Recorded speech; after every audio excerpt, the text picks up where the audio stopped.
Hello दोस्तों, आप सभी का स्वागत है आपके अपने YouTube चैनल सुपर 50 क्लासेस में। आशा करता हूं आप सभी लोग स्वस्थ होंगे, आपकी दिवाली अच्छी रही होगी। इसके बाद दोस्तों आज हम दोबारा स्टार्ट करने जा रहे हैं अपने जो एनसीईआरटी के जो सीरीज है, जिसमें हमने अब तक क्या है 4 चैप्टरों को कवर करा है। पहला जो चैप्टर था सौर मंडल में पृथ्वी। वैसे तो हमारी 6 क्लास एनसीईआरटी दोस्तों इस समय में वैसे पता है सभी लोगों को कि 6 क्लास एनसीईआरटी चल रही थी, जिसमें से जो हमारा पहला चैप्टर था उसका क्या नाम था दोस्तों, सौर मंडल में पृथ्वी। ठीक है, क्या नाम था दोस्तों, सौर मंडल में पृथ्वी। इसके बाद जो दूसरा चैप्टर था ग्लोब, अक्षांश एवं देशांतर। इसके बाद पृथ्वी की गतियां, और चौथा चैप्टर हमने कवर करा था मानचित्र। इसके बाद दोस्तों जो आज का हमारा टॉपिक है, ये चैप्टर कह लें जो काफी इंपॉर्टेंट रहता है, क्योंकि इसमें जो क्या है इसका नाम ही है पृथ्वी के प्रमुख परिमंडल, जिसमें हम बात करेंगे जो एनसीईआरटी है उसमें किस प्रकार से पृथ्वी के प्रमुख परिमंडलों को किस प्रकार से वर्णन करा गया है। जैसे कि आप देखेंगे इसमें चैप्टर में हम देखेंगे कि किस प्रकार से क्या है हम स्थल मंडल को देखते हैं, वायुमंडल को देखते हैं, जैव मंडल क्या होता है, फिर इस प्रकार के जितने भी मंडल हैं वह सब हम इस चैप्टर में देखेंगे। तो इस चैप्टर ये क्या है काफी इंपॉर्टेंट रहने वाला है। आप चाहे किसी भी एग्जाम की तैयारी कर रहे हो A to Z, पर कहीं ना कहीं आपके लिए, वैसे तो अगर देखें तो एनसीईआरटी किसके लिए प्रेफर करते हैं अधिकतर, कि जो यूपीएससी, पीसीएस और इस तरह के जो एग्जाम्स है उसकी तैयारी कर रहे हैं उनके लिए ये प्रेफर करते हैं। पर अगर आप देखेंगे कि हमने देखा कि सौर मंडल का जो चैप्टर है उसमें कितने सारे क्वेश्चन मिले थे, जो क्या है हमारे वनडे एग्जाम्स में भी क्या है काफी पूछे जाते हैं। तो इसी तरह से क्या है काफी ऐसे क्वेश्चन रहते हैं जो एनसीईआरटी से सीधे सीधे डायरेक्ट उठा के पूछे जाते हैं। कहा वनडे एग्जाम्स में हो चाहे कोई सा भी एग्जाम हो।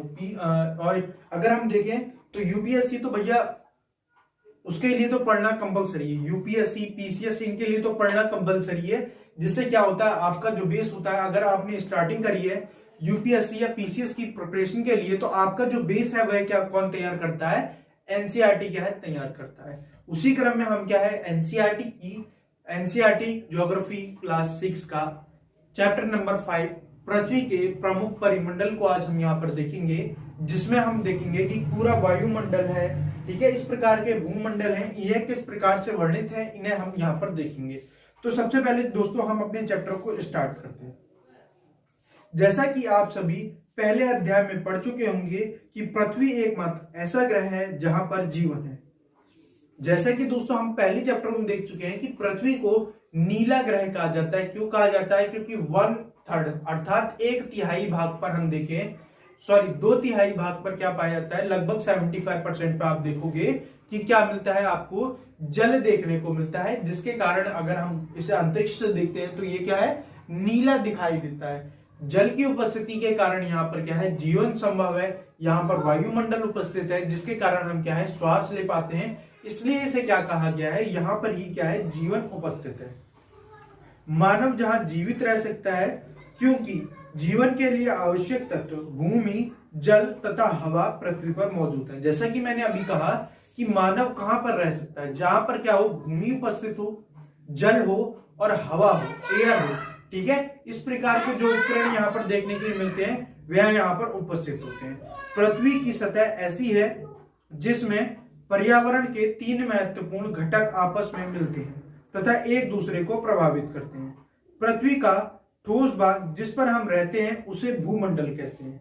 गैस की परतें जो पृथ्वी के चारों ओर घेरती हैं उन्हें वायुमंडल कहते हैं, जहां ऑक्सीजन, नाइट्रोजन, कार्बन डाइऑक्साइड तथा दूसरी अन्य गैसें भी पाई जाती हैं। पृथ्वी पर बहुत बड़े भाग पर जल पाया जाता है जिसे जलमंडल कहते हैं। जलमंडल में जल की सभी अवस्थाएं जैसे बर्फ, जल और क्या है जल वाष्प सम्मिलित होते हैं। कौन कौन से मैंने अभी दोस्तों यहाँ पर जल की बात करी, तो पहले हमने यहाँ पर देखा भूमंडल, फिर इसके बाद हमने देखा यहाँ पर वायुमंडल, अभी इन पर बात करेंगे हम, और जलमंडल।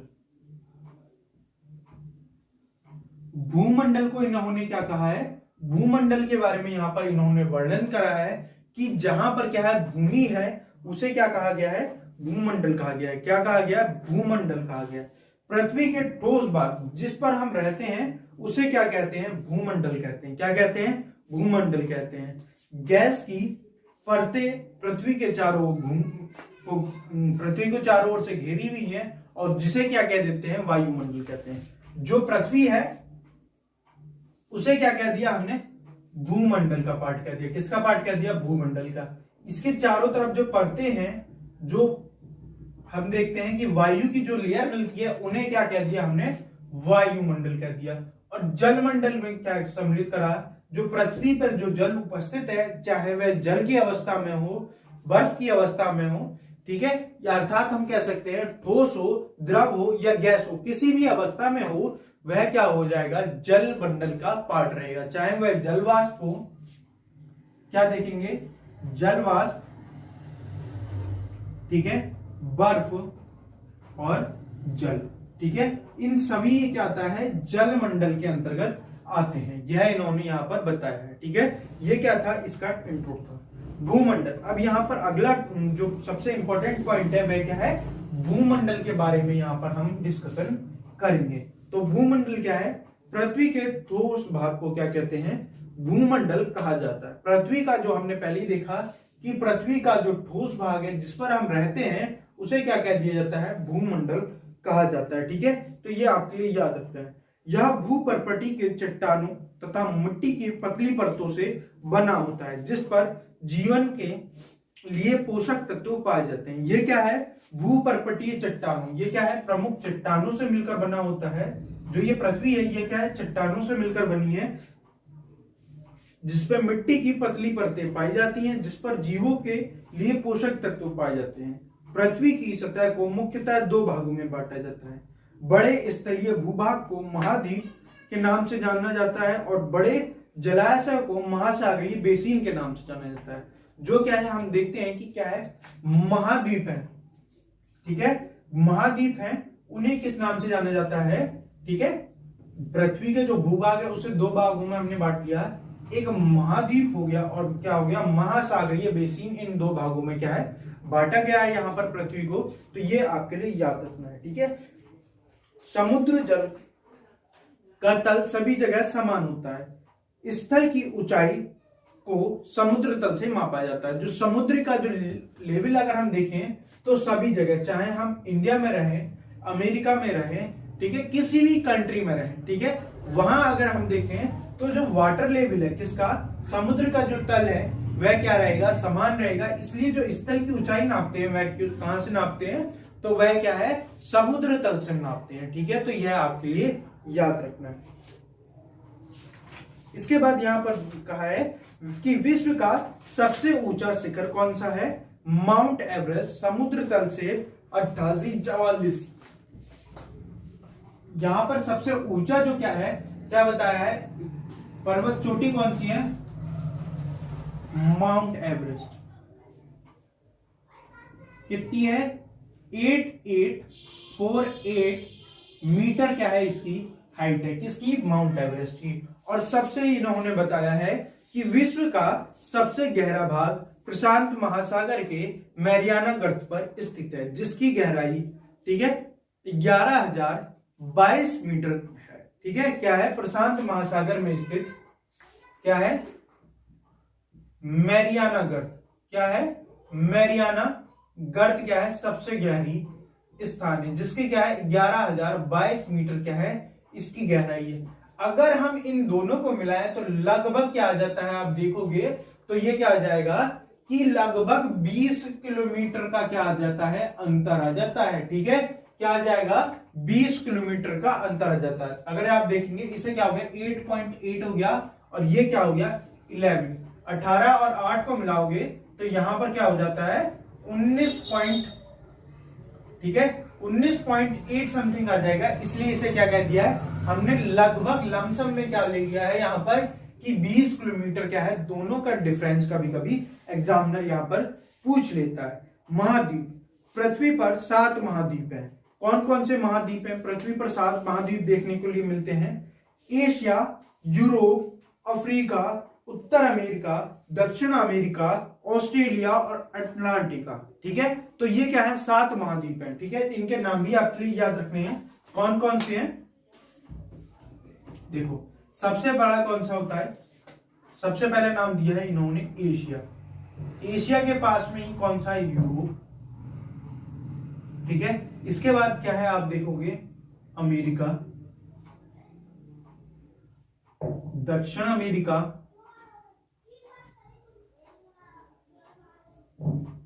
Africa, Australia. ठीक है, और इसके बाद जो अगला आता है वह कौन सा आता है? ये तो 6 हो गए, और इसके बाद जो 7वां है वह कौन सा है? अटलांटिका। ठीक है, ये क्या है? 7 महाद्वीप हैं। ठीक है, इनके हमें क्या है नाम याद रखने हैं, क्योंकि ये क्या है कई बार पूछा जाता है। और यहां पर आपके लिए एक होमवर्क मैं हमेशा देता हूं। यहां पर एक होमवर्क आपके लिए है कि जो 8वां हम महाद्वीप के रूप में जिसे जानते हैं, जो अभी करंट में काफी रहा था, वह कौन सा है? तो वह आपको क्या है कमेंट बॉक्स में आपके लिए मुझे बताना है कि 8वां महाद्वीप के रूप में हम किसे जानते हैं। ठीक है, क्या नाम है उसका? अब यहां पर है एशिया महाद्वीप। सबसे पहले हम देखते हैं एशिया के बारे में। एशिया जो है वह विश्व का सबसे बड़ा महाद्वीप है। यह पृथ्वी के कुल क्षेत्रफल का 1/3 भाग पर फैला है। जो एशिया महाद्वीप है यह विश्व के जो कुल क्षेत्रफल है उसका क्या है 1/3 भाग पर एशिया महाद्वीप फैला है। यह महाद्वीप पूर्वी गोलार्ध में स्थित है। जैसे कि हम देख रहे थे कि अर्थ को हमने 4 पार्टों में डिवाइड करा था इस प्रकार से, और ये क्या था? ये क्या था हमारा पश्चिमी गोलार्ध, और ये क्या था हमारा उत्तरी गोलार्ध, सॉरी पूर्वी गोलार्ध था। क्या था? पूर्वी गोलार्ध था। तो एशिया जो महाद्वीप है अधिकतर इसका विस्तार कहां है? ठीक है, इसका जो विस्तार है वह क्या है? पूर्वी गोलार्ध में स्थित है। ठीक है, कहां फैला हुआ है ये? पूर्वी गोलार्ध में स्थित है। कर्क रेखा इस महाद्वीप से होकर गुजरती है। एशिया के पश्चिम में यूराल पर्वत है और इसे यूरोप से अलग करता है। जैसे कि मैंने बताया कि एशिया महाद्वीप यहां पर स्थित है। ठीक है, कहां पर स्थित है? यहां पर स्थित है। यह क्या है? इसके यहीं पर यहां पर क्या है? यूराल पर्वत है। कौन सा पर्वत है? यूराल पर्वत। कौन सा है? यूराल पर्वत है, जो क्या है इसे यूरोप से अलग करता है। किससे अलग करता है? यूरोप से। ठीक है, आपको याद रखना है किससे अलग कर रहा है? यूरोप से अलग करता है। कौन सा पर्वत? यूराल पर्वत। किसे? एशिया महाद्वीप को। ठीक है, इससे कौन सी रेखा होकर जाती है? तो इससे आपके लिए याद रखना है कर्क रेखा होकर गुजर के जाती है। ठीक है, कौन सी रेखा इससे होकर जाती है? कर्क रेखा। मैंने बताया था कि क्या होती हैं? जो लेटी हुई रेखा होती हैं उन्हें क्या कहा जाता है? अक्षांश कहा जाता है, और जो खड़ी रेखा होती हैं उन्हें क्या कहा जाता है? देशांतर। तो क्या है कर्क रेखा का क्या है? आप देखोगे उत्तरी 23.5 डिग्री उत्तरी अक्षांश के रूप में क्या है कर्क रेखा को जानते हैं, जो क्या है एशिया महाद्वीप, अर्थात हम देखते हैं कि भारत से भी होकर कौन सी रेखा जाती है? कर्क रेखा भारत से भी होकर क्या है यहां पर जाती है। ठीक है, तो ये आपके लिए याद रखना है। एशिया और यूरोप के संयुक्त भाग को क्या कहा जाता है? यूरेशिया कहा जाता है। क्या कहा जाता है? एशिया और यूरोप के मिश्रित भाग को, जो एशिया और यूरोप का जो मिला जुला भाग है, आप देखोगे कि मैप में आपके लिए मैंने हमेशा कहा है आप जब एनसीईआरटी पढ़ें तो एटलस साथ में लेके बैठे। तो एटलस में अगर आप देखेंगे तो एशिया और यूरोप अर्थात रूस वाला जो पोर्शन देखेंगे वहां पर क्या है आप देखते हैं कि क्या है जो क्या है मिला जुला जो बीच का पोर्शन रहता है। कि अगर आप किसी भी देश को अगर जोड़ रहे हो कि दो चीजें जब जुड़ती हैं तो ये वाला जो बीच का जो पोर्शन रहता है इसे क्या कहा जाता है? ठीक है, तो इस पोर्शन को यूरेशिया कहा जाता है। जहां पर क्या है दोनों चीजें मिली रहती हैं उन्हें यूरेशिया कहा जाता है। अब हमारा अगला टॉपिक है कौन सा? यूरोप। यूरोप एशिया का सबसे छोटा, यूरोप एशिया से बहुत छोटा है। यह महाद्वीप एशिया के पश्चिम में स्थित है। यह एशिया से बहुत छोटा है और यह क्या है किस डायरेक्शन में? पश्चिम दिशा में स्थित है। अटलांटिक वृत्त इससे होकर गुजरता है। यह 3 तरफ से समुद्र क्या है जल से घिरा हुआ है। ठीक है, यह क्या है आप देखेंगे कि यह क्या है 3 तरफ से, अगर आप देखेंगे कि यूरोप है वह 3 तरफ से समुद्र से घिरा है और अटलांटिक जो वृत्त है वह इससे होकर गुजरता है। जैसे कि आप यहाँ पर देखेंगे कि इन्होंने यह चित्र दिया है, ये क्या है, एशिया है, यह यूरोप है। यूरोप को अगर आप देखेंगे तो यह क्या है, तीन तरफ से क्या है, समुद्र से घिरा हुआ है, और यह क्या है, एशिया के पश्चिम में स्थित है। इस प्रकार से इन्होंने क्या है, यूरोप का वर्णन किया है। इसके बाद यहां पर बताया है अफ्रीका। अफ्रीका एशिया के बाद, देखो अफ्रीका क्या है, दूसरे नंबर का सबसे बड़ा महाद्वीप है। पहले का कौन सा था, एशिया, और दूसरे पर कौन सा आता है, ठीक है, दूसरे पर आता है अफ्रीका। अफ्रीका एशिया के बाद दूसरा सबसे बड़ा महाद्वीप है। विषुववृत्त अक्षांश इस महाद्वीप के मध्य से होकर गुजरती है। देखो ये क्या है, अफ्रीका। अफ्रीका एकमात्र ऐसा हम देखते हैं, ऐसा महाद्वीप है जिससे क्या है, कर्क रेखा, विषुववृत्त रेखा या भूमध्य रेखा और क्या है, मकर रेखा, यह तीनों रेखाएं इससे होकर गुजरती हैं। तो कौन से महाद्वीप से होकर गुजरती हैं, अफ्रीका महाद्वीप से ये क्या होकर गुजरती है। तो यह आपके लिए याद रखना है। अफ्रीका का बहुत बड़ा भाग उत्तरी गोलार्ध में स्थित है। उत्तरी गोलार्ध में कैसे, क्योंकि यह क्या है, हमने देखा कि इसका अक्षांशीय विस्तार क्या है, भूमध्य रेखा। इसका जो अधिकतर भाग है वह क्या है, आप देखेंगे कि कहां पर है, उत्तरी गोलार्ध में, ऊपर के पोर्शन में है। कहां पर है, यह ऊपर की तरफ आप देखेंगे कि इस उत्तरी गोलार्ध में स्थित है। ठीक है, यह यहां पर इन्होंने यह बात कही है। ठीक है, यहां पर लिखा है ये एक ऐसा महाद्वीप है जिससे कर्क रेखा, विषुववृत्त रेखा और मकर रेखा तीनों रेखाएं होकर गुजरती हैं। सहारा रेगिस्तान विश्व का सबसे बड़ा गर्म रेगिस्तान है जो अफ्रीका महाद्वीप में स्थित है। अब यहां से हमें एक बात पता चलती है कि सहारा रेगिस्तान कौन से महाद्वीप में स्थित है। तो कौन से महाद्वीप में स्थित है, तो वह आपको लिए याद रखना है, कौन से महाद्वीप में है, अफ्रीका महाद्वीप में। कौन सा है, सहारा रेगिस्तान अफ्रीका महाद्वीप में स्थित है। ठीक है, यह आपको बताना है, यहां पर पता चला। अब यहां से मैं एक क्वेश्चन पूछता हूं कि भारत में कौन सा रेगिस्तान स्थित है। ठीक है, यह आपके लिए क्या है, आज का होमवर्क है। दो मैंने पूछे कि आठवां जो क्या है, आठवां महाद्वीप के रूप में किसे जाना जाता है, और क्या है कि जो क्या है, भारत में कौन सा महाद्वीप जो रेगिस्तान है वह भारत में कौन सा रेगिस्तान स्थित है। तो यह क्या है, दो क्वेश्चन आपके लिए मैंने होमवर्क में दिए हैं। अभी आगे देखते हैं, अगर क्वेश्चन और मिलते हैं तो वो भी क्या है आपके लिए मैं दूंगा। ठीक है, तो यह आपको लिए याद रखना है। विश्व की सबसे लंबी नदी नील नदी अफ्रीका से होकर बहती है। जो क्या है, सबसे लंबी, पहला तो ये पता चला कि जो सबसे गर्म रेगिस्तान कौन सा है, सहारा कहां स्थित है, अफ्रीका में स्थित है। और कौन सी सबसे लंबी नदी, नील नदी कौन से कॉन्टिनेंट में बहती है, तो वह क्या है, अफ्रीका महाद्वीप में कौन सी नदी बहती है, नील नदी यहां पर बहती है। इसके बाद आप देखेंगे यहां पर इन्होंने बताया है उत्तरी अमेरिका को इन्होंने दिखाया है। ये क्या है, उत्तरी अमेरिका। ठीक है, पहले हमने एशिया को देखा, फिर यूरोप को देखा, फिर अफ्रीका को देखा, और ये क्या है, उत्तरी अमेरिका के बारे में अब यहाँ पर हम बात करेंगे। विश्व का तीसरा सबसे बड़ा महाद्वीप है। ठीक है, उत्तरी अमेरिका क्या है, तीसरा सबसे बड़ा महाद्वीप है। तो इनका क्रम भी आपके लिए याद रखना है, पहला एशिया, दूसरा अफ्रीका, तीसरा उत्तरी अमेरिका। यह क्या है, तीसरा सबसे बड़ा महाद्वीप है एशिया। ठीक है, यह दक्षिण अमेरिका से एक संकरे स्थल से जुड़ा हुआ है। ये क्या है, आप यहां पर देखेंगे कि ये जो है, जो उत्तरी अमेरिका है, ठीक है, ये है दक्षिणी अमेरिका।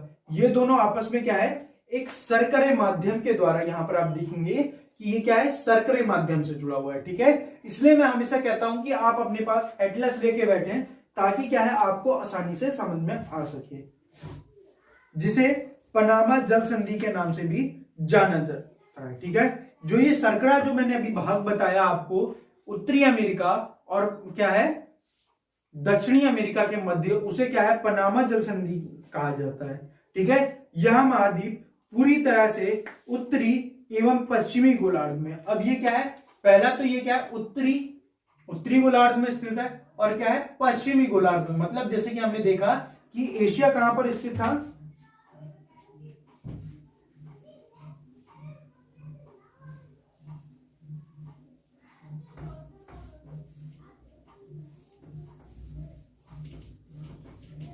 इतना तो समझ ही गए हो। अब देखो इसके बाद हम देखेंगे ये अर्थ हो गया, ठीक है। ये कौन सी होगी, इक्वेटर या भूमध्य रेखा, ठीक है। ये क्या होगी, ग्रीनविच रेखा होगी, ठीक है, जो क्या है 0 डिग्री मान ली, ठीक है। ये भी 0 डिग्री है, ये अक्षांश है और वो ये देशांतर है, ठीक है। तो ये आपके लिए याद रखना है। अब ये कह रहा है कि ये क्या है, यहां पर स्थित है, कुछ इस प्रकार से ये क्या है, फैला हुआ है, कौन सा, उत्तरी अमेरिका। और इसी से क्या है, यह है जो शर्करा भाग है ये यहां पर जुड़ा हुआ है कुछ इस प्रकार से। फिर आप देखेंगे कि ये यहां पर क्या फैला हुआ है, फिर ये इससे कुछ जुड़ा हुआ क्या है, नीचे ही क्या है, यहां पर दक्षिणी अमेरिका है। कौन सा अमेरिका है, दक्षिणी अमेरिका यहां पर क्या है, फैला हुआ है। ये आपको याद रखना है, ठीक है। ये इसे और इस जो ये जो भाग जो जुड़ा हुआ है इसे क्या कहा गया है, पनामा,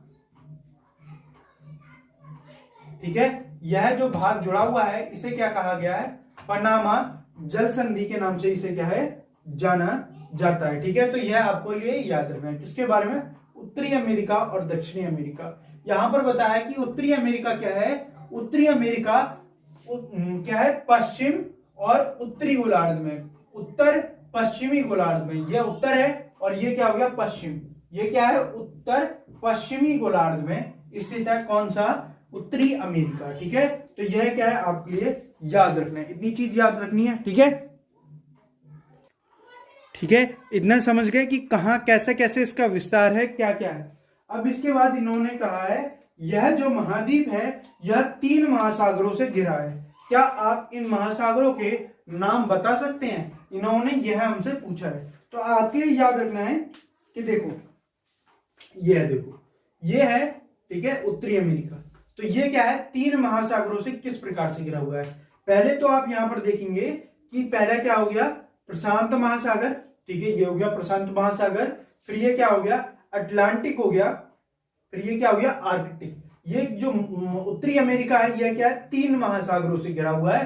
क्वेश्चन पूछा गया है कई बार, जैसे कि एसएससी में भी कई बार पूछा गया है, कई चीजों में पूछा गया है कि कौन सा है कि 3 महासागरों से घिरा हुआ है। कई बार पूछा गया है कि ऐसा महाद्वीप, ऐसा कौन सा क्या है, महासागर है जिस जो क्या है एस का आकार बनाता है। तो इस प्रकार से क्या है, कई बार सीधे सीधे डायरेक्ट क्वेश्चन पूछे जाते हैं। यहां पर हमारा है उत्तरी अमेरिका, तो यह किन किन 3 महासागरों से घिरा हुआ है। पहला आप देखेंगे कौन सा था, अटलांटिका, फिर आर्कटिक, और फिर इसके बाद आप देखेंगे यहां पर आप देखेंगे कि कौन सा था, प्रशांत महासागर। यह क्या है, 3 महासागरों से घिरा हुआ है, ठीक है। तो यह आपके लिए याद रखना है।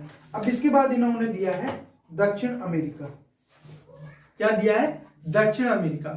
दक्षिणी अमेरिका का अधिकांश भाग दक्षिणी गोलार्ध में, ठीक है। इसका जो अधिकांश भाग है वह क्या है, दक्षिणी गोलार्ध में। किसका, दक्षिण अमेरिका का, इसलिए हमने इसके आगे लिखा है दक्षिण अमेरिका, ठीक है। तो यह आपके लिए याद रखना है।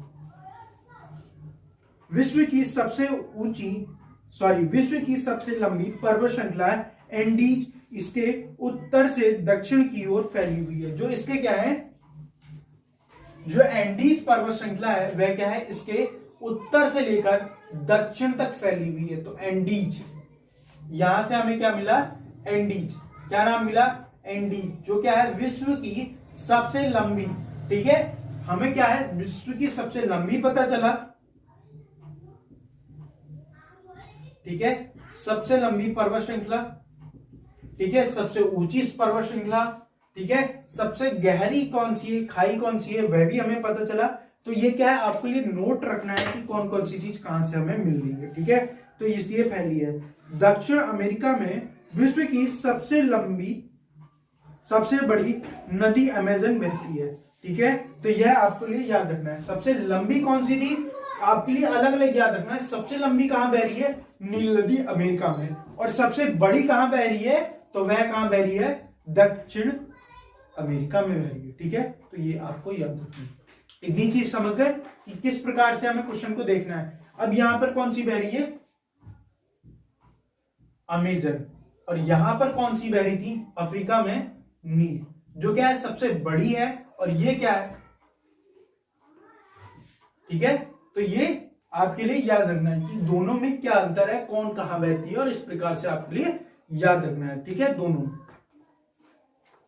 इसके बाद है ऑस्ट्रेलिया। विश्व का सबसे छोटा महाद्वीप है जो पूरी तरह से दक्षिणी गोलार्ध में स्थित है। यह चारों तरफ से महासागर एवं समुद्रों से घिरा है। इसे द्वीपीय महाद्वीप भी कहा जाता है। अब देखो, जो अफ्रीका आप देखोगे, सॉरी ऑस्ट्रेलिया जो देखोगे, उसका जो विस्तार है वह कुछ इस प्रकार से कहां है, अगर हम देखें तो क्या है, दक्षिण पश्चिम, दक्षिण पूर्वी गोलार्ध में स्थित है। यह क्या है, दक्षिण पूर्वी गोलार्ध में इसका विकास है। ठीक है, यह जो महाद्वीप है यह क्या है, तीनों तरफ से क्या देखें कि चारों तरफ से ये क्या है, समुद्र और महासागरों से घिरा हुआ है। ठीक है, क्या है, सागर और महासागरों से यह क्या है, घिरा हुआ है। इसलिए इसे क्या कहा जाता है, द्वीपीय महाद्वीप के नाम से भी जाना जाता है। क्या कहा जाता है इसे, द्वीपीय महाद्वीप। ठीक है, इसलिए आपके लिए यहां से क्वेश्चन पूछा जा सकता है कि द्वीपीय महाद्वीप किसे कहा जाता है। ठीक है, तो यह आपके लिए याद रखना है, क्या कहा जाता है, द्वीपीय महाद्वीप किसे कहा जाता है, तो वह किसे कहा जाता है, ऑस्ट्रेलिया को कहा जाता है। ठीक है, तो यह आपके लिए याद रखना है। इसके बाद है अटलांटिका। यह बहुत बड़ा महाद्वीप है जो कि दक्षिणी गोलार्ध में स्थित है। दक्षिणी ध्रुव इस महाद्वीप के मध्य में स्थित है। ये क्या है, यहां पर स्थित है, बिल्कुल लास्ट में स्थित है। और जो ये दक्षिणी ध्रुव है वह क्या है, इसके बीचों बीच, मतलब कि मध्य में स्थित है। ठीक है, यह यहां पर कहा गया है।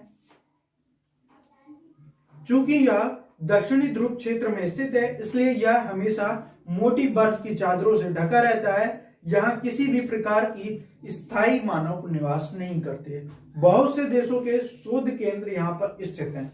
भारत के भी शोध केंद्र यहां पर हैं, जिसका नाम मैत्री तथा दक्षिण गंगोत्री है। भारत के यहां पर कौन कौन से क्या है नाम मिलते हैं, मैत्री, दक्षिण गंगोत्री।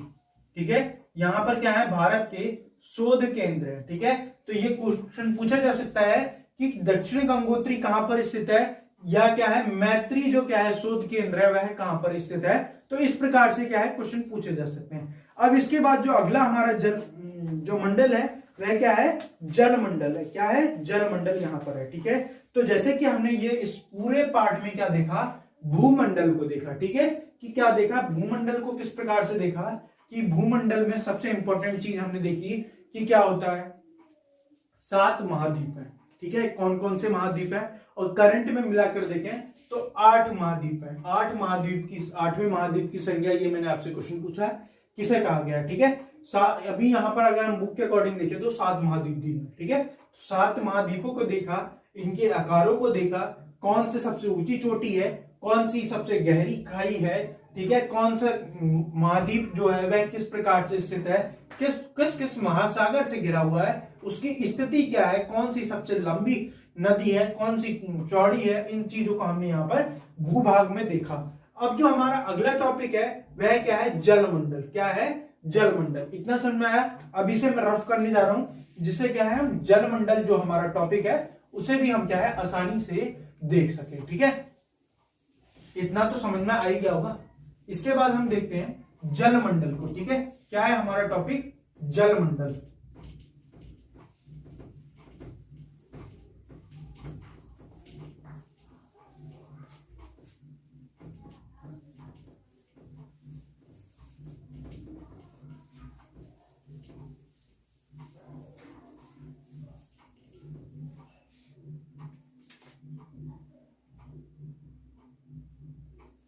जलमंडल, जलमंडल के अंदर मैंने क्या बताया था, सबसे पहले मैंने लाइन कही थी, क्या इसमें क्या कहेगा, ठीक है, बर्फ से जितनी भी रिलेटेड होंगी, ठीक है, बर्फ, फिर जल और जलवाष्प, कुछ भी हो, चाहे अगर हम इसे देखें तो ये ठोस में है, ये द्रव में हो गया, और ये क्या हो गया, गैस में अगर हम देखें तो ये क्या है, जो जल की क्या है, तीनों अवस्थाओं को हम क्या है इसमें जल मंडल के अंतर्गत सम्मिलित करते हैं। ठीक है, तो यह आपके लिए याद रखना है। अब जल पृथ्वी को नीला ग्रह कहते हैं। इस पर लगभग 71% भाग पर क्या है, जल पाया जाता है और 29% भाग पर स्थल है। जल मंडल में जल के सभी रूप उपस्थित हैं, जैसे कि आप देखेंगे कि इसमें महासागर एवं नदियां, झीलें, हिम नदियां, हिम भूमिगत जल और वायुमंडल में जल वाष्प सभी सम्मिलित हैं। ठीक है, जैसे कि हमने देखा कि चाहे वह किसी भी फॉर्म में हो, इन तीनों में हो, चाहे वो बर्फ हो, जल हो, ठीक है, या जल वाष्प हो। जल के अंतर्गत हम महासागर, नदियां, ठीक है, जितनी भी सारी चीजें आएंगी, नदी, तालाब, ठीक है, जो भी कुछ है वह क्या है, जल के अंतर्गत आएगा। ठीक है, ये सारी चीजें हम यहाँ पर देखेंगे, ये किस में आता है। ठीक है, तो यह क्या है, जल मंडल के अंतर्गत आता है। पृथ्वी पर पाए जाने वाले जल का 97 से अधिक, पृथ्वी पर टोटल जो कितना पाया जाता है 100%, जो क्या है हम जल मानते हैं, जिसमें से जो 97+, ठीक है, 97 से अधिक जो है वह क्या है, जो पानी है वह क्या है, खारा है। क्या है, पानी खारा जल है। ठीक है, अर्थात हम कह सकते हैं पीने योग्य नहीं है। ठीक है, क्या है, पीने योग्य है, महासागरों में पाया जाता है और यह इतना अधिक खारा है कि मानव के उपयोग में नहीं लाया जा सकता। शेष जल का बहुत बड़ा भाग बर्फ की परतों एवं हिमनदियों तथा भूमिगत जल के रूप में पाया जाता है। जल का बहुत कम भाग अलवण जल के रूप में पाया जाता है, जो मनुष्य के इस्तेमाल के लिए है। यही कारण है कि नीले ग्रह होने के बावजूद भी हम पानी की कमी से जूझ रहे हैं। क्या था इसमें, हमने क्या देखा कि क्या है, जो 97% भाग, ये क्या है, आपने देखा कि 71% भाग पर क्या है, जल स्थित है। अगर हम देखें तो ये क्या है, आप देखेंगे कि 71% भाग में यहां पर जल हो गया, पर आप देख रहे हो कि बचा हुआ क्या है। अब इस 71 को हमने क्या कर लिया, 100 में कन्वर्ट कर लिया, जिसमें से 97%, 97 से भी अधिक भाग क्या है, खारा है, जो पीने योग्य नहीं है। और बचा कुचा अगर हम देखें तो क्या बच गया, 3% भाग पूरी जो जनसंख्या है 29% पे बसी हुई। ठीक है, अब 29% के जो भाग है, इसमें भी जो जनसंख्या बची है वह क्या है, 3% जो पानी है उसको यूज कर रही है। अब तो भैया मुश्किल तो पड़ेगी ना, इतना पानी तो ये हम छोड़ दिया ना हमने, हमारे यूज के लिए कितना, मात्र 3% पानी है। यही कारण है कि हम क्या है, पानी की कमी जो हम देखते हैं कि जैसे कि पिछली जो गर्मियां थी वहां पर चेन्नई में क्या करा गया था, ट्रेनों के थ्रू पानी पहुंचाया गया था। तो यही कारण है, चेन्नई अगर आप देखोगे तो मैप में चेन्नई कहां पर है, यहां पर यहां समुद्र के किनारे भी का एरिया है, पर पानी कहां से पहुंचाया जा रहा था, काफी दूर से लाया जा रहा था, ट्रेनों के थ्रू लाया जा रहा था। तो क्यों लाया जा रहा था, क्योंकि जो ये समुद्र का जो पानी है, जो ये वाटर है यहाँ पर, ठीक है, ये पीने योग्य नहीं है। इसलिए ये क्या है, आपके लिए याद रखना है कि हमारे लिए क्या है, नदियां हैं, जो शुद्ध जल है वह मात्र 3% ही हमारे पास क्या है, शुद्ध जल उपस्थित है। ठीक है, यह आपके लिए याद रखना। अगला टॉपिक है महासागर। महासागर जलमंडल का एक प्रमुख भाग है, ये आपस में एक दूसरे से जुड़े हुए हैं। अब इसमें क्या देखना है हमें, महासागर। ठीक है, क्या देख रहे हैं हम, महासागर को देख रहे हैं। तो महासागर जो है वह क्या है, जलमंडल का प्रमुख भाग है, यह आपस में जुड़े रहते हैं। अगर हम मैप में देखें तो मैंने बताया कि ये क्या है, महासागर को हम यहां पर देख रहे थे। तो ये क्या था, प्रशांत महासागर, ये यहां तक फैला हुआ है। इसके बाद यहां पर हिंद महासागर, फिर अटलांटिक महासागर और फिर क्या हो गया, प्रशांत महासागर। तो इस प्रकार से फिर यहां पर देखेंगे आर्कटिक है, ये सब क्या है, एक दूसरे से जुड़े हुए हैं, इसलिए हम इन्हें क्या है, इस प्रकार से महासागरों को यहां पर देखते हैं। महासागरीय जल हमेशा गतिशील रहता है। तरंगे, ज्वार भाटा तथा महासागरीय धाराएं महासागरीय जल की 3 प्रमुख गतियां हैं। बड़े से छोटे आकार के आधार पर क्रमशः 5 महासागर हैं। कितने महासागर हैं, 5। पहला हम सबसे बड़ा देखते हैं प्रशांत महासागर, जिसमें सबसे पहले हमने भूभाग में देखी थी कि क्या थी, जो मैरियाना गर्त थी वह कहां पर स्थित थी, प्रशांत महासागर में स्थित है। तो सबसे बड़ा कौन सा देख लिया, प्रशांत महासागर, फिर अटलांटिक, हिंद महासागर और दक्षिण महासागर, फिर आर्कटिक महासागर। इस क्रम से हमने यहाँ पर देखा। देखो अब इनकी मैं सिचुएशन भी आपको, स्थिति जो है वह आपके लिए दिखा देता हूं। तो देखो ये हो गया प्रशांत महासागर, ठीक है, पहली चीज प्रशांत महासागर, हिंद महासागर और अटलांटिक महासागर, दक्षिण महासागर और ये क्या हो गया, आर्कटिक महासागर। तो कितने प्रकार के हमने यहाँ पर देखे महासागरों को। पहला हो गया प्रशांत, ठीक है, प्रशांत के बाद हमने क्या देखा, हिंद, ठीक है, हिंद के बाद आप क्या देखेंगे, अटलांटिक, अटलांटिक और अटलांटिक के बाद आप देखते हैं कि आर्कटिक, आर्कटिक और दक्षिण महासागर। क्या रह गया अब, दक्षिण महासागर। ये क्या है, 5 प्रमुख महासागर हैं जो क्या है इस प्रकार से फैले हुए हैं और एक दूसरे से क्या है, जुड़े हुए हैं, ठीक है। तो यह आपके लिए याद रखना है। इसके बाद अगला है प्रशांत महासागर, सबसे बड़ा महासागर है। यह पृथ्वी के, जो प्रशांत महासागर है, कौन सा, प्रशांत महासागर पृथ्वी के 1/3, हम बात कर रहे हैं यहाँ पर प्रशांत महासागर की। तो प्रशांत महासागर जो है वह क्या है, विश्व का सबसे बड़ा महासागर है। कौन सा, प्रशांत महासागर, ठीक है। कौन सा है, इसका जो विस्तार है प्रशांत महासागर का वह क्या है, 1/3 भाग पर क्या है, प्रशांत महासागर का विस्तार है। जो इस पर हमने देखा कि जो पृथ्वी की सबसे जो गहरा पॉइंट है, कौन सा, पृथ्वी का जो सबसे गहरा पॉइंट है, कौन सा, मैरियाना गर्त, वह भी क्या सबसे पहले हमने देखा कि किस पर स्थित है, वह भी इसी पर स्थित है, जिसकी जो क्या है गहराई कितनी थी, 1022 मीटर जिसकी गहराई थी, वह भी किस में स्थित है, वह भी प्रशांत महासागर में स्थित है।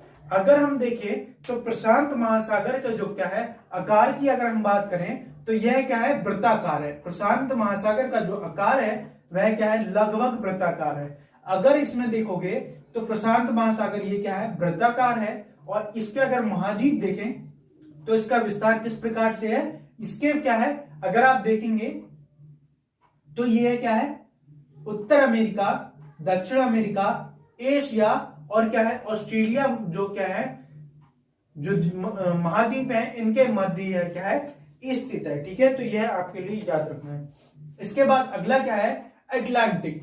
इसके बाद प्रशांत महासागर सबसे बड़ा है, प्रशांत महासागर के बाद दूसरे नंबर का कौन सा है, अटलांटिक जो महासागर है वह दूसरे नंबर का सबसे बड़ा महासागर है, ठीक है। यह आपके लिए याद रखना है। कौन सा, अटलांटिक, प्रशांत महासागर के बाद कौन सा है, अटलांटिक महासागर दूसरा सबसे बड़ा महासागर है। और यह देखें तो यह अंग्रेजी के, जैसा कि मैं बता रहा हूं कि यह क्या अधिकतर एग्जामों में पूछा गया है कि एस आकार का कौन सा महासागर आकृति का निर्माण करता है। तो आपसे कई बार ये खुद एग्जाम, टेट के एग्जाम में क्या है कई बार पूछा गया है कि ऐसा कौन सा महासागर है जो अंग्रेजी के अक्षर एस का निर्माण करता है। तो कौन सा करता है, अटलांटिक महासागर जो है वह क्या है, अंग्रेजी के अक्षर एस का निर्माण करता है, ठीक है। तो यह आपके लिए याद रखना है। यह क्या है, इसके पश्चिमी किनारों पर अगर आप देखेंगे तो उत्तरी अमेरिका और दक्षिण अमेरिका, और इसके पूर्वी किनारों पर आप देखेंगे यूरोप और अफ्रीका महाद्वीप इसके क्या है, इस प्रकार से स्थित है। यह अगर हम देखें तो यह क्या है, अटलांटिक महासागर जो है क्या है, व्यापार की दृष्टि से क्या है, व्यापार की दृष्टि से काफी इंपॉर्टेंट है। क्योंकि ये क्या है, इसके जो तट हैं अगर आप देखेंगे, जो इसका तट है वह क्या है, स्वतः ही क्या है, बंदरगाहों का निर्माण करते हैं, ठीक है। जिसके कारण ये क्या है, काफी सारा इंपॉर्टेंट, जो क्या है सबसे व्यापार की दृष्टि से क्या रहता है, काफी इंपॉर्टेंट रहता है। और कई सारे जो प्रमुख पोर्ट हैं वह इसके तट पर स्थित है। किस महासागर के, अटलांटिक महासागर के तट पर स्थित है, ठीक है। तो यह आपके लिए याद रखना है। इसके बाद अगला है हिंद महासागर, ठीक है। क्या है, हिंद महासागर। हिंद महासागर मैप में अगर देखें तो हिंद महासागर की जो स्थिति है वह क्या है, एशिया महाद्वीप के जस्ट नीचे है। और ये एक ऐसा मात्र महाद्वीप है सॉरी महासागर है जिसका नाम किसी देश के नाम पर पड़ा है, अर्थात इसका जो नाम है वह इंडिया अर्थात हिंदुस्तान के नाम पर इसका नाम पड़ा हिंद महासागर। इसके अगर हम आकार की बात करें तो यह क्या है, लगभग त्रिभुजाकार। ठीक है, इसके अगर हम उत्तर में देखें तो एशिया महाद्वीप है, इसके अगर हम पश्चिम में देखें तो अफ्रीका महाद्वीप है, और इसके अगर पूर्व में देखें तो कौन सा है, ऑस्ट्रेलिया महाद्वीप इसके क्या है, पूर्व में स्थित है। ठीक है, तो इस प्रकार से इन्होंने क्या है, किस महाद्वीप का वर्णन करा है, इन्होंने यह यहाँ पर हिंद महासागर का वर्णन करा है। इसके बाद जो अगला है वह क्या है, दक्षिण महासागर। दक्षिण महासागर अगर हम देखें तो सबसे दक्षिण में स्थित है। ठीक है, कहां पर स्थित है, सबसे दक्षिण में स्थित है। ये क्या है, सबसे दक्षिण में स्थित है। ये क्या है, अटलांटिक, क्या है, ठीक है, ये क्या है, दक्षिण महासागर। आप देखोगे यहां पर ये क्या हो गया, दक्षिण महासागर, और ये क्या हो गया, अटलांटिक जो है ये क्या है, इसके सबसे ये क्या है, चारों तरफ से क्या है, इसे घेरा हुआ है, किसको, अटलांटिक को ये चारों तरफ से घेरा हुआ है, और इसे क्या कहा गया है, ये क्या है, दक्षिण महासागर है। इसका जो विस्तार अगर हम देखें तो क्या है, ये कहां तक है, 60 डिग्री।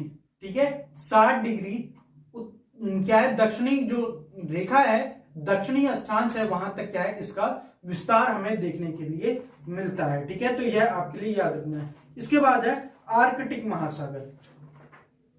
ये क्या है, आप यहां पर देखोगे सबसे ऊपर, तो ये क्या है, आर्कटिक महासागर। ठीक है, ये क्या है, आर्कटिक महासागर। यह उत्तर ध्रुव व्रत में स्थित है। ये क्या है, उत्तर ध्रुव, ये क्या है, उत्तरी दिशा है, तो यह क्या है, उत्तर व्रत ध्रुव में स्थित है। कौन सा, आर्कटिक महासागर। ठीक है, ये क्या है, अटलांटिक है, और ये क्या है, आर्कटिक है। ठीक है, सॉरी ये अटलांटिक हो गया। ठीक है, ये दक्षिण महासागर हो गया, और ये क्या हो गया, आर्कटिक हो गया। ठीक है, आर्कटिक जो क्या है, यह प्रशांत महासागर के छिछले जल वाला एक सकरा भाग है, जिसे बेरिंग जल संधि के नाम से जाना जाता है। ये क्या है,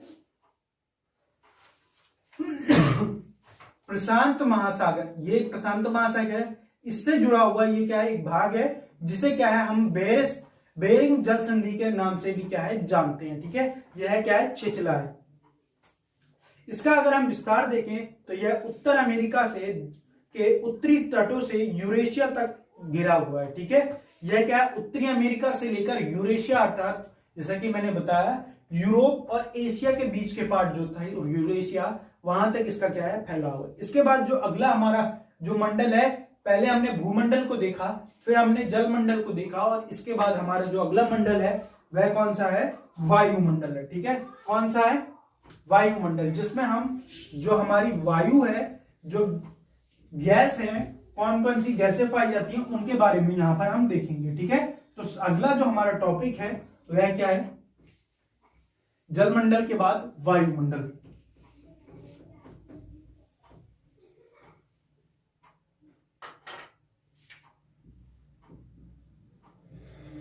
वायुमंडल, ठीक है, तो ये आपके लिए याद रखना। अब देखो, वायुमंडल हमारी पृथ्वी के चारों ओर गैस की एक परत से पाई जाती है, जिसे वायुमंडल कहा जाता है। पृथ्वी के, ये क्या है, पृथ्वी, इसके चारों ओर जो परत पाई जाती है वायु की, उसे क्या कह दिया जाता है, वायुमंडल कह दिया जाता है। क्या कहा जाता है, जो ये परत पाई जा रही है इसे ही क्या कह दिया जाता है, वायुमंडल कहा जाता है। वायु की पतली परत इस ग्रह का महत्वपूर्ण एवं अटूट भाग है। यह हमें ऐसी वायु प्रदान करती है जिससे हम लोग सांस लेते हैं। ठीक है, क्या ऐसी वायु प्रदान करती है, जो ये वायुमंडल है, यह हमें ऐसी ऑक्सीजन क्या है, वायु प्रदान करती है जिससे हम सांस लेते हैं।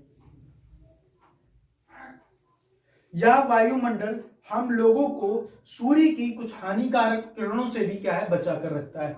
जैसे कि आप देखते हो, जब आप साइंस पढ़ोगे तो वहां पर सूर्य से आने वाली जो किरणें हैं उनसे ये क्या कर देती है, ठीक है, ट्रांसफर कर देती है, और वह क्या है, हम तक नहीं पहुंच पाती। जो क्या है, इस जो परत है वायुमंडल जिसे कहते हैं, वायु की जो परतें हैं वह क्या है, इससे हमें जो हानिकारक गैसें हैं उन्हें, वो क्या है, हमें जो क्या है, ये गैसें हैं वह क्या है, सूर्य से आने वाली हानिकारक गैसों को जो किरणें हैं उन्हें क्या है ट्रांसमिट कर देती हैं, जिससे क्या है हम सुरक्षित रहते हैं। वायुमंडल लगभग 1600 किलोमीटर तक फैला हुआ है। कहां तक है? 1600 किलोमीटर तक क्या है वायुमंडल जो है वह क्या है फैला हुआ है। क्या फैला हुआ है? वायुमंडल फैला हुआ है। जैसे कि स्थल से इसकी जो अगर हम ऊंचाई देखें तो यह 1600 किलोमीटर की ऊंचाई तक क्या है वायुमंडल फैला हुआ है। ठीक है। वायुमंडल उनके घटकों, तापमान एवं अन्य के आधार पर 5 परतों में बांटा गया है। ठीक है।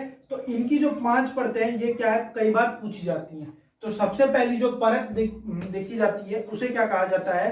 क्षोभ मंडल। क्या कहा जाता है? क्षोभ मंडल। ठीक है। क्या कहा जाता है? क्षोभ मंडल। इसके बाद क्या है अगला? समताप मंडल। ठीक है। ये पांचों नाम आपके लिए याद रखना है। ठीक है। इसके बाद मध्य मंडल। ठीक है। क्या रहता है? मध्य मंडल। और इसके बाद आप देखेंगे कि मध्य मंडल के बाद आपकी जो क्या रहता है अगली जो क्या है आयन मंडल। आयन मंडल और आयन मंडल के बाद आप देखेंगे बहिर्मंडल। बहिर्मंडल। इसके बाद क्या रहेगा? बहिर्मंडल। ये जो क्या है 5 प्रमुख क्या है परतें जो क्या है पाई जाती हैं। सबसे जो पहली परत रहती है उसे क्या कह दिया जाता है? नीचे से अगर मान लीजिए ये पृथ्वी है तो सबसे पहले क्या रहेगा? क्षोभ मंडल। क्षोभ मंडल से ऊपर आप जाएंगे समताप मंडल, फिर क्या आ जाएगा? मध्य मंडल, फिर आयन मंडल और लास्ट में बहिर्मंडल। ठीक है। तो इस प्रकार से यहां पर हम देखेंगे। तो देखो सबसे पहले इन्होंने क्या कहा है? वायुमंडल मुख्यतः ऑक्सीजन और नाइट्रोजन का बना होता है, जो साफ एवं शुष्क हवा का 99% भाग है। जैसे अगर हम देखें तो जो वायुमंडल है वह टोटल किससे बना है? ऑक्सीजन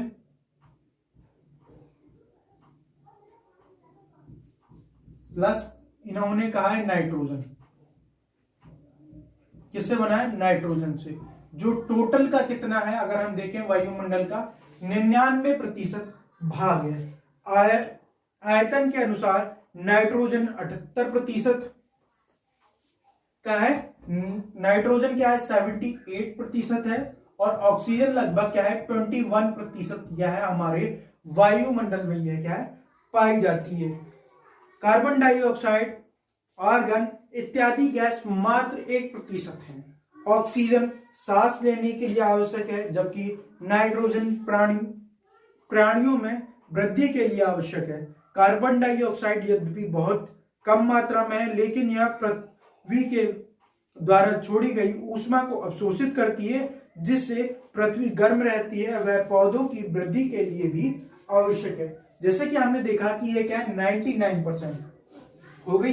अब बचा क्या? 1%। 1% में जो अक्रिय गैस है कार्बन डाइऑक्साइड है, ये सारी क्या है इन 1% में पाई जाती है। ठीक है। अब ये कार्बन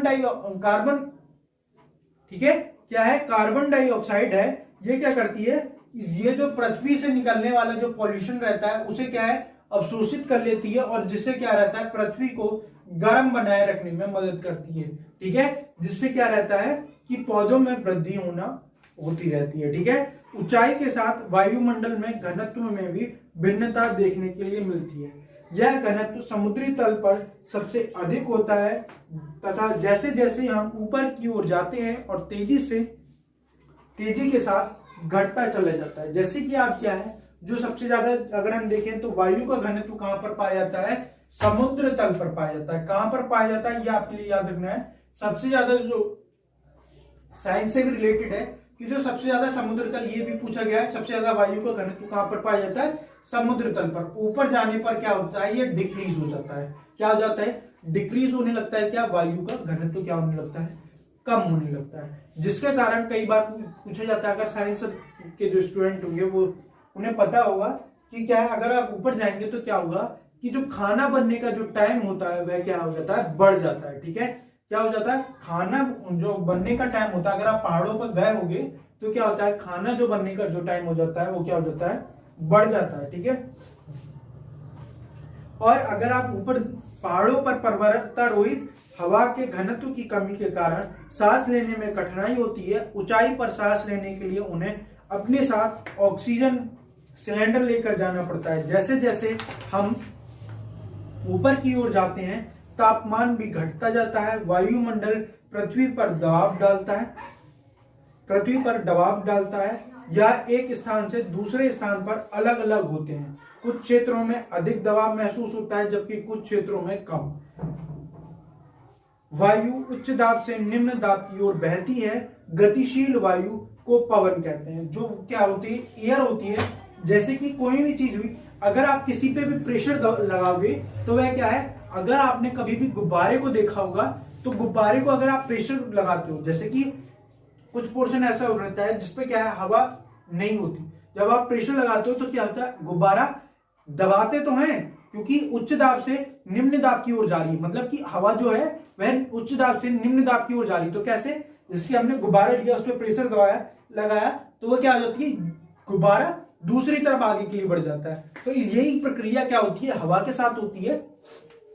क्योंकि गुब्बारे में होती क्या है, एयर ही तो होती है। वह उच्च दाब से निम्न दाब की ओर क्या होती है, ट्रांसफर होती है। ठीक है, तो इस प्रकार से हमने यहां पर देखा। इसके बाद यहां पर हम देख लेते हैं जो क्षोभ मंडल। कई बार क्षोभ मंडल से डायरेक्ट क्वेश्चन पूछ लिया जाता है। ये बुक में नहीं लिखा है, ये मैं अपने पास से बता रहा हूं। ठीक है, क्षोभ मंडल जो मौसम से संबंधित जितनी भी घटनाएं होती हैं वह कहां होती हैं, क्षोभ मंडल में होती हैं। और जो क्या है, समताप मंडल, जो हमारे एरोप्लेन वगैरह जितनी भी चीजें होती हैं वह कहां पर उड़ती हैं, समताप मंडल पर उड़ती हैं। यह आदर्श माना जाता है। क्यों, क्योंकि जो मौसम से संबंधित जो घटनाएं होती हैं वह क्षोभ मंडल में होती हैं, जिसके कारण जो क्या है, समताप मंडल में क्या है, जैसे समताप मंडल आप देखेंगे कि यहाँ पर उड़ने में आसानी रहती है कि कोई भी बाधा नहीं आएगी। जो मौसम से संबंधित घटना है, बादल गरजना वगैरह सब क्या हो जाएंगे, क्षोभ मंडल में। इसलिए क्या रहते हैं, सब नीचे रहते हैं। ठीक है, तो ये इस तरह से क्या है, क्वेश्चन पूछे जाते हैं। तो ये आपके लिए याद रखना। अगला जो हमारा टाइप है वह क्या है, जीव मंडल। हमने क्या क्या पढ़ लिया अब तक, भूमंडल, इसके बाद हमने देखा जल मंडल, और जल मंडल के बाद अब हमने देखा वायुमंडल। अब अगला हमारा जो टाइप है वह क्या है,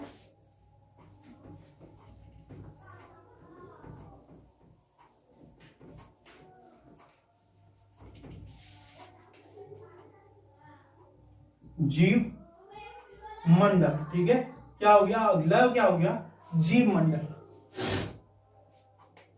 जीव मंडल देखो, जीव मंडल स्थल, जल तथा वायु के बीच की एक सीमित भाग है।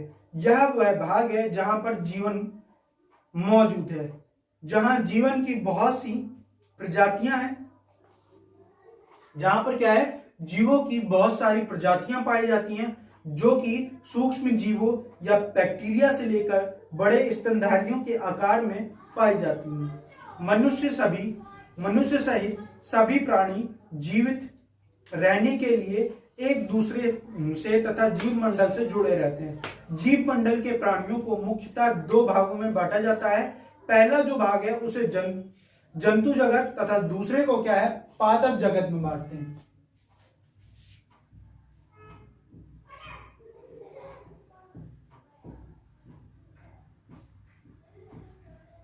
पादप जगत, इससे क्या है, जो जीव मंडल है इसे दो जगत में बांटते हैं। पहला जंतु जगत और दूसरा क्या हो गया, पादप जगत में। इसे क्या है, डिवाइड करते हैं। पृथ्वी के ये तीन परिमंडल आपस में पारंपरिक क्रिया करते हैं और एक दूसरे को किसी ना किसी रूप में प्रभावित करते हैं। उदाहरण के लिए लकड़ी या खेती के लिए वनों को काटा जाए तो ढलुआ भाग पर मिट्टी की कटाव तेजी से होने लगता है। इसी प्रकार प्राकृतिक आपदा जैसे भूकंप से पृथ्वी की सतह में परिवर्तन होते हैं। हाल ही में सुनामी के कारण अंडमान निकोबार द्वीप समूह का कुछ भाग पानी में डूब गया। झीलों तथा नदियों में दूषित पदार्थों के प्रवाहित होने से उनका जल मानव के इस्तेमाल के लायक नहीं रहेगा। यह जल दूसरे जीवों को भी नुकसान पहुंचाता है। उद्योग, तापीय विद्युत यंत्रों तथा गाड़ियों का उत्सर्जी पदार्थ वायु को प्रदूषित करता है। कार्बन डाइऑक्साइड वायु का एक महत्वपूर्ण घटक है, लेकिन कार्बन डाइऑक्साइड की मात्रा अधिक होने के कारण पृथ्वी के तापमान में वृद्धि होती रहती है, जिससे भूमंडलीय तापन कहा जाता है। इसे भूमंडल, वायुमंडल तथा जलमंडल के बीच के प्राकृतिक संतुलन को बनाए रखने के लिए पृथ्वी के संसाधनों को सीमित उपयोग करने की आवश्यकता है। तो दोस्तों, इस चैप्टर में हमने यहाँ पर देखा कि किस प्रकार से जो जीव मंडल है उसमें क्या कहा गया है कि जहां पर क्या है जीव पाया जाए, चाहे वह सूक्ष्म से लेकर बड़े से बड़ा स्तनधारी हो, ठीक है, वह क्या है सभी क्या है किसके अंतर्गत आते हैं, तो वह क्या है जीव मंडल के अंतर्गत आते हैं। जीव मंडल में हम जंतु जगत और पादप जगत में डिवाइड करते हैं। जैसे कि जंतु जगत में अगर हम देखें तो प्राणियों के बारे में जो, ठीक है, उनके बारे में देखेंगे। पादप में जैसे कि आप देखेंगे पेड़ पौधे, इन सब चीजों के बारे में हम यहाँ पर अध्ययन करते हैं। तो इन सब चीजों के बारे में यहाँ पर हमने देखा। तो दोस्तों, इस पूरे चैप्टर में हम देखें तो हमने क्या है मुख्यतः तीन चीजों के बारे में देखा। पहला देखें तो स्थल मंडल, जल मंडल और वायुमंडल। स्थल मंडल में भी हमने देखा कि किस प्रकार से महाद्वीप हैं, महाद्वीप कौन कौन से महाद्वीप हैं, किस प्रकार से इनका विस्तार है, तो इस तरह से हमने देखा। फिर जल मंडल की बात करें तो जल, बर्फ और जल वाष्प की में देखा, जिसमें हमने महासागरीय विस्तार को देखा। फिर ठीक है, महासागरीय विस्तार को देखने के बाद हम किसमें आए, वायुमंडल। वायुमंडल में हमने उसकी 5 परतों को देखा। 5 परतों के साथ साथ कौन कौन सी गैस किस प्रकार से पाई जाती हैं और किस प्रकार से हमारे लिए उपयोगी होती हैं, यह भी हमने यहाँ पर देखा। तो इस प्रकार से हमने इस पूरे चैप्टर से जो इंपॉर्टेंट क्वेश्चन आपके लिए बन सकते थे, कैसे बन सकते थे, उनको यहाँ पर हमने देखा। तो दोस्तों, आज के लिए इतना ही। अगर वीडियो अच्छी लगी हो तो लाइक करें, शेयर करें, सब्सक्राइब करें, साथ ही साथ बेल आइकन को दबाएं ताकि जो नोटिफिकेशन है जल्द से जल्द आप तक पहुंच सके। और इसके बाद दोस्तों, हम जो अगला चैप्टर कवर करेंगे वह क्या है, चैप्टर नंबर 6, पृथ्वी के प्रमुख स्थल रूप। मतलब कि जिसमें हम देखेंगे कि पृथ्वी के कौन कौन से प्रमुख स्थल रूप होते हैं। जैसे कि आप देखेंगे कि क्या होता है कि पठार क्या होता है, पर्वत क्या होते हैं, मैदान क्या होते हैं, ठीक है, इस तरह के जो क्या है डेल्टा क्या होते हैं। तो इन तरह की जो क्या है आकृतियां हैं, इन सबको हम क्या है नेक्स्ट चैप्टर में देखेंगे, जिन्हें हम पृथ्वी के स्थल रूप में देखेंगे। ठीक है, तो दोस्तों आज के लिए नहीं, धन्यवाद।